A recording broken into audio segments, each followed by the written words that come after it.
Well, everybody, welcome to another quick hit on Living on Music. And I'm telling you, my 25 plus years as a music journalist, I get to come across unbelievable people like this guy, Lee Rogers. Welcome to Living on Music, man. Oh, it's great to be here, Steve. Thank you very much for having me. Well, and again, I'm not blowing smoke here when I say that when I was listening to Lee's music, Lee's been doing it for a while, and we'll talk a little bit about his musical past, but Lee's got a new record out. He just played the Birchmere, which Lee is really a legendary venue here. I've interviewed Gary Olsey, the founder, for his recent book, and I've known those guys for 20 years. How was playing the Birchmere the other night with Foy? You know what? It was fantastic. It's just such a trip to be out here with these guys. All the venues are amazing. I mean, we did Levon Helms for 2 nights last weekend. You know what I mean? I saw that. Wow. You know, my kid is crazy about the band, and he knows who Levon is. He's only 9 years old. He started playing the guitar, so I was able, just being able to walk through the place, doing the phone thing for him. You know, he was blown away, man. It was unbelievable. Birchmere was fantastic. We were in the Webster Hall right 2 nights ago. You know, fantastic. Just love it here. Oh, and that's great. And you're playing Nashville coming up too. And yeah, James Polk then you go out the West Coast. Wonderful to see you out there playing, Lee. We'll talk about Game Blood in a minute, but as I've been talking, I started this show when the pandemic hit because I've been a music journalist for years, but I wanted to give musicians a chance to friggin' engage and do something because they were so quarantined down. How did the last 2 years hit Lee Rogers? Well, listen, to be honest, I live in the sticks. Yep. So not a hell of a lot changed for me, Steve, Right. But I watched it affecting the people around me.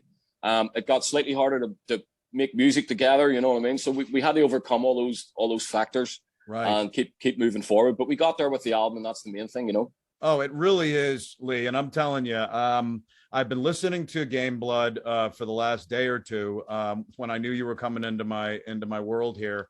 Brilliant. And I'm telling you, there's something unbelievably special about what you're doing. So thank you very much. It's so good. And it's coming out of this 2 years of craziness. And you released 2 or 3 singles during 2020. Yeah, I mean, back then we were kind of still just fanning our feet with what I was doing. I had came back into the music fold after a period away from it. Right. My lifestyle and everything else was a bit destructive until I started making music again. Destructive on myself. Right. So I had all these good people around me all of a sudden who believed in what I could do because I'd recorded albums before and everybody kind of loved it, and things happened that just didn't work. Yes. So I got back on my feet, Steve, and I moved forward, and we got some singles out in 2020. It's just to see, we did a version of not Saturday Night Fever. What's the other one called? Right. Staying Alive. We did exactly. like a dark version of that, just to get me back out there again, man. Yes. And, it worked, so we're doing good now, Oh, you sure are. And I'm telling you, Game Blood has got some things on it that I as I said earlier, every time to me jumped out at me because I don't know. There's something about it. There's an Americana feel to it. There's a number of things. The album itself was influenced or at least named in relation to your dad. And let's talk a little bit about your pop and then how Game Blood came into the mix with your dad. My father was called Crawford Rogers, and he was as hard as a coffin nail. This was like a second generation settled gypsy. His grandparents were like the first in the clan to settle in a house. Wow. That weren't moving around anymore. Yeah. And he looked like that. He was swarthy skinned, gold earrings, blue tattoos all over his arms and hands. Oh. You know what I mean? Blazing green eyes. He just looked he looked the part. Yeah. Black hair. And but he was, like I say, he was as tough as it came, but we did such a sweet way with us, and there was he just had such a heart for me and my mom and stuff, Right. And and he always he would have been one of these wee men with a shadow box, come on son, come on, one of those guys, and come on, so yes. He used this term before, Game Blood.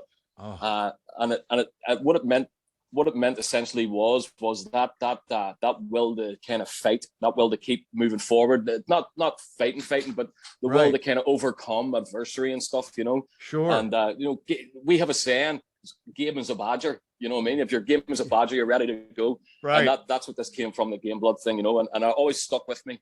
I would be involved a bit with mixed martial arts and stuff, you know what I mean? And I just remember that always being a thing, or, you know, having that Game Blood for everything, but it means everything in life, Steve, not just, you know, not fisticuffs, but just adversary, overcoming things, you know, and that's what I use for the album, because the album is full of that sort of stories, those sorts of stories, you know. Right. Well, that's what you said a little earlier too, and it makes sense. Yeah. You utilized part of your dad's history, and also you overcame some stuff that was going on right then and there. And isn't that what music does, man, for many people? I'm going to be honest with you. For a long time, Steve, I stayed away from personal stuff with music. You know, I got very good at telling stories, or other people's stories, or, you know, I kept myself quite hidden from showing too much of my soul out there. You know, right. Working with Gareth Dunlop on the record, he produced it, and he's on the tour with us here. You know, he's such a great kid. I love him. So he's my brother, really. You know, awesome. Working with him on it, Gareth was encouraging me to kind of, you know, show a bit more. Don't be afraid of putting your own feelings and properly in the songs and stuff. So this album became that. It became something. And, you know, it hasn't been easy to visit. It hasn't been easy to write these songs. It hasn't been easy to perform them, Steve. Right. It really hasn't, you know, because they all hit me in a place that I thought I had walls built around and kind of, you know, tucked out of the way up in here. So it's been a challenge, but a really good one, and I've learned a lot about myself here as well, Steve. You know. Oh, I'm so. I mean, what I posted recently, just to tease you being on the show, was the acoustic version you did of Every Time. Yeah, of course, yeah. I had only heard the studio version with the band, and there you are doing it in acoustic, and it was as strong. It was as strong as the studio. So beautiful, beautiful job for that. You did the first single, Life and Lies, and what a video! Did you like it? Well, I wish I was sitting there with you, because I could have actually felt that whole. I mean, what a wild vibe to see you sitting there and literally enjoying some imbibing as you're talking. Yeah. It must have been a whole kind of swirling whirlpool of a song for you. What was that? What was behind Life and Lies? Life and Lies was literally kind of like it was, for me, it was about finding love in the strangest places. You know what I mean? You've got this character, this barfly, and again, it can relate to anything in life. This person is just stuck in that one thing, in that one rut, in that one pattern. Yeah. And what I got from it, and what I kind of found in it, was that you can find love anywhere. You can find a little light in the darkness, no matter where you are, no matter how dark, no matter how rock bottom you feel you are. You don't know what is just around the corner.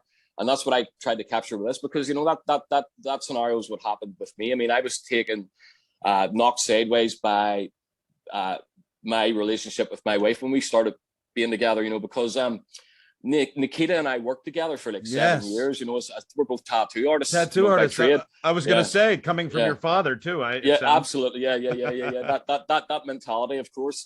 So me and her. So that's what happened, and me and her there was never any real kind of like, I never thought about it before, Steve. It was never something that kind of came up between us or anything. And then just all of a sudden, bang! One day we were just like really into each other, and she was in Hawaii. Wow. And I was at home on my own, and I was kind of struggling with my own life at the time, Steve. You know, I was kind of down a bit of a destructive path, you know. Yes. And I remember calling her and saying, "Listen, I'm really struggling here. You know, but me and you have been kind of seeing each other. Would you like to kind of make a go of this?" And I was expecting her to say no, because I felt like I was a mess, you know. Right.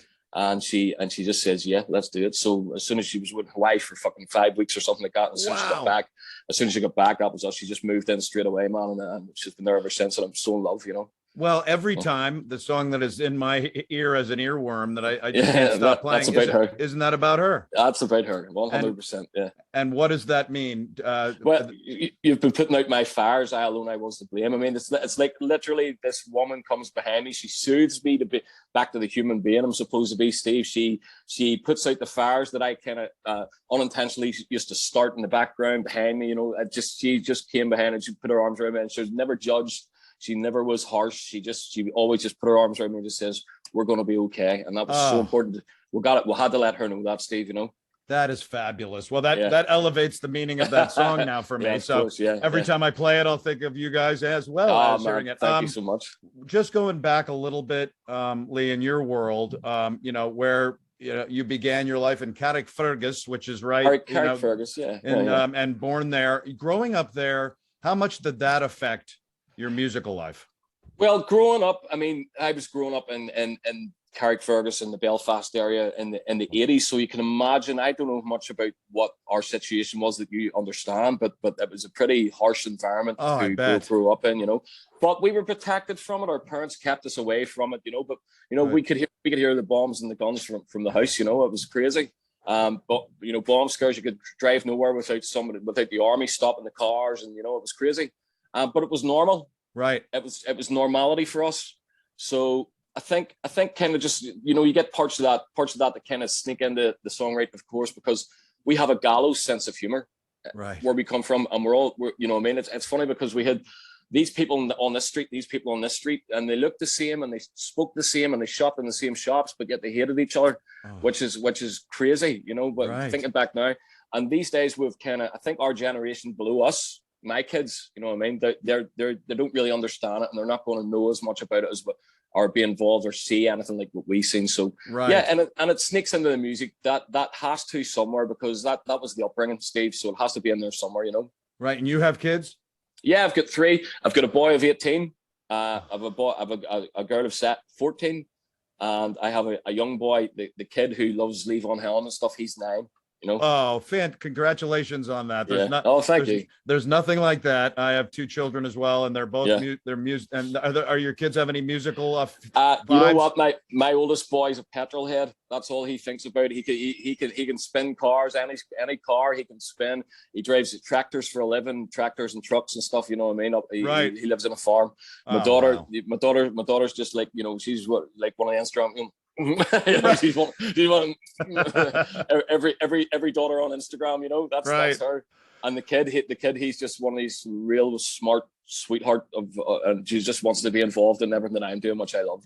Oh, that's fabulous. Yeah. Where did the music begin for you when you were younger? What were some of the influences early for your own music? You know what?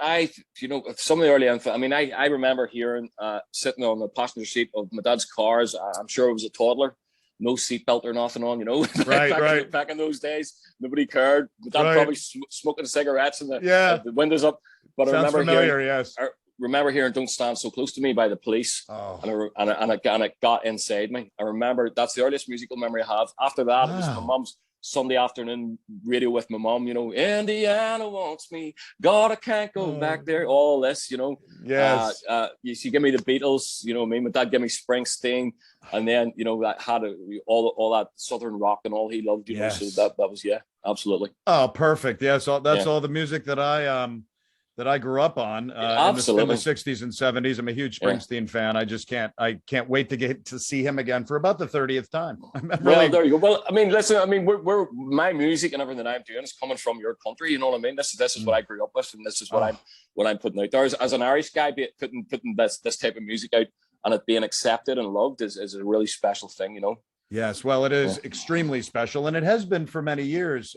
Lee, with your record, you've had a wonderful run. You had Drawing Clocks, a song featured in a film. What was it, The River King? I had a couple of songs, How did that happen? That's wonderful. I'm not sure. I think what happened was that I got signed to this label early on, but before I was actually signed to them, when we were talking about it, they says, let us publish this track for this movie, and they did, and it ended up in a movie called The River King. Yeah, I've never seen the movie. I don't know what it is or what it's about, but I should probably check it out at some stage. Right. I also wrote. I mean, there's a famous footballer from Argentina called Diego Maradona. Yes. Yeah. Well, they made a movie about his life, and I wrote the title track for that along with some cool Italian guys. Oh my God! The Hand of God, was that? The hand of God. Oh my God! It's called the Mano de Dios. Yeah.